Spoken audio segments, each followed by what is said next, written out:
Assalamualaikum warahmatullahi wabarakatuh.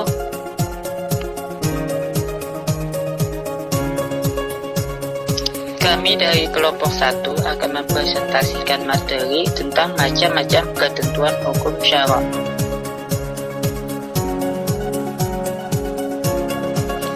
Adapun nama-nama anggota kami sebagai berikut: Irwan Nida Sarandi, Sri Rahayu, Muhammad Al-Amin, Winda, dan Aldi. Macam-macam hukum syara. Dalam Islam, tindakan kita harus sesuai dengan ketentuan yang berlaku. Ada hukum-hukum Islam yang berlaku untuk menuntun manusia sesuai dengan tindakan yang sesuai. Hukum-hukum itu seperti wajib, sunnah, mubah, makruh, dan haram. Dalam buku Ushul Fiqih Kajian Hukum Islam oleh Iwan Hermawan disebutkan hukum-hukum tersebut antara lain: pertama, hukumnya wajib. Wajib adalah suatu perintah yang harus dikerjakan, di mana orang yang meninggalkannya berdosa. Hukum wajib dibagi menjadi 4, yakni 1. Kewajiban berdasarkan waktu pelaksanaannya. A. Wajib mutlak, yakni wajib yang tidak ditentukan waktu pelaksanaannya, seperti mengqadha puasa Ramadan yang tertinggal atau membayar kafarah sumpah. B. Wajib muakkad, yakni wajib yang pelaksanaannya ditentukan dalam waktu tertentu dan tidak sah dilakukan di luar waktu yang ditentukan. Wajib muakkad terbagi lagi menjadi 3. 1. Wajib muwassa, wajib yang waktu disediakan untuk melakukannya melebihi waktu pelaksanaannya. 2. Wajib mudayyak, kewajiban yang sama waktu pelaksanaannya dengan waktu yang disediakan seperti puasa Ramadan. 3. Wajib tu sabhaini, gabungan antara wajib muwassa dengan wajib mudayyak, misalnya ibadah haji. Baik, selanjutnya yaitu poin kedua, kewajiban bagi orang melaksanakannya.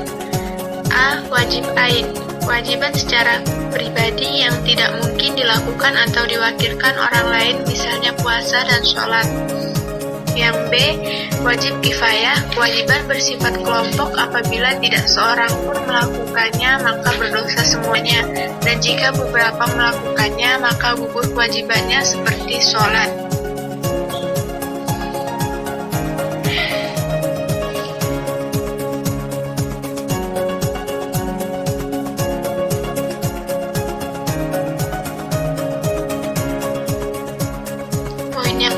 Yaitu kewajiban bagi ukuran atau kadar pelaksanaannya. Yang A. Wajib muhaddad, wajib yang harus sesuai dengan kadar yang sesuai ketentuan seperti zakat. Dan yang kedua, wajib ghairu muhaddad, kewajiban yang tidak ditentukan kadarnya seperti menafkahi kerabat.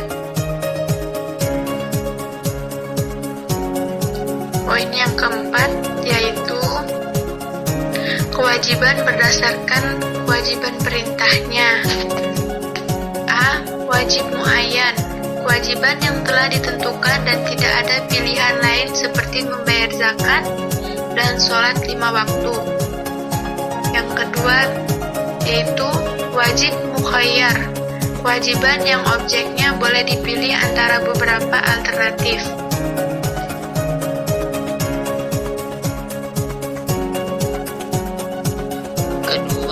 Hukumnya sunnah. Hukum Islam sunnah dalam fikih adalah tuntutan untuk melakukan suatu perbuatan karena perbuatan yang dilakukan dipandang baik dan sangat disarankan untuk dilakukan. Orang yang melaksanakan berhak mendapat ganjaran, tetapi bila tuntutan tidak dilakukan atau ditinggalkan, maka tidak apa-apa. Hukum sunnah dilihat dari tuntutan melakukannya, yakni a. Sunnah muakkad, perbuatan yang selalu dilakukan oleh Nabi Shallallahu Alaihi Wasallam di samping ada keterangan yang menunjukkan bahwa perbuatan itu bukanlah sesuatu yang fardu, misalnya sholat witir. Yang b. Sunnah ghairu muakkad, yaitu sunnah yang dilakukan oleh Nabi, tapi Nabi tidak melazimkan beliau untuk berbuat demikian, seperti sunnah 4 rakaat sebelum zuhur dan sebelum asar.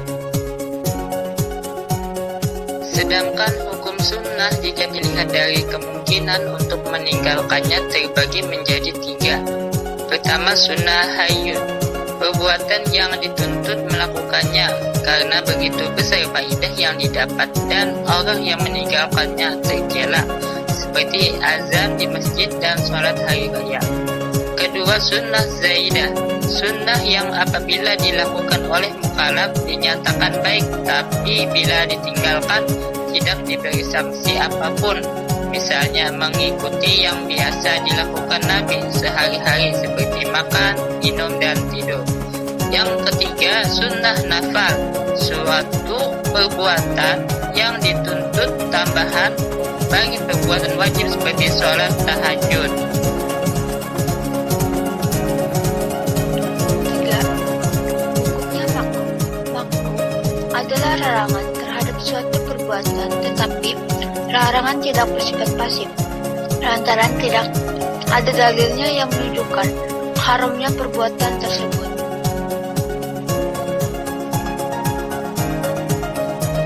Makruh dibagi 2. Yang ini pertama, makruh taklim. Makruh taklim sesuatu yang dilarang oleh syariat secara pasif. Contohnya, larangan memakai perhiasan emas bagi laki-laki. Kedua, makruh tajih. Makruh tajih adalah sesuatu yang dianjurkan oleh syariat untuk meninggalkannya, tetapi larangan tidak bersifat pasif. Contohnya memakan daging kuda saat sangat butuh waktu perang.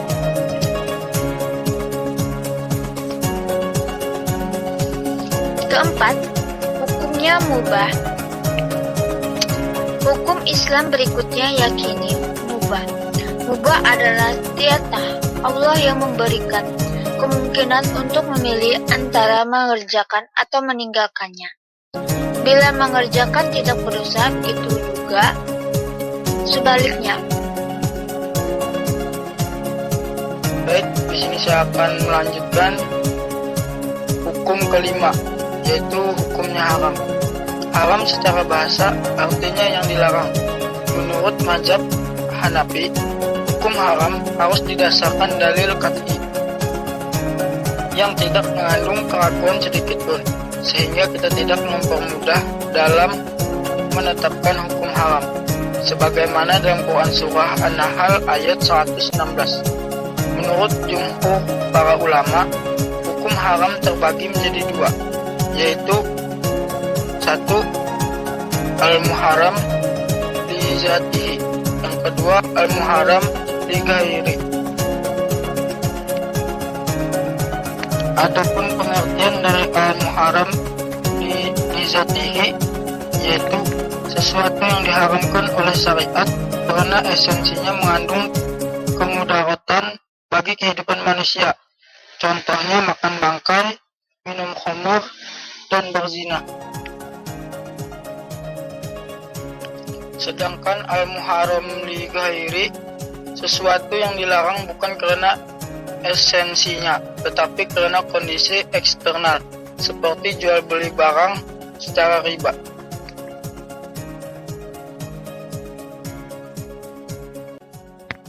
Itulah pemaparan dari kelompok 1. Terima kasih banyak yang telah menonton dan menyimak sampai habis. Dan akhir kata, Assalamualaikum warahmatullahi wabarakatuh.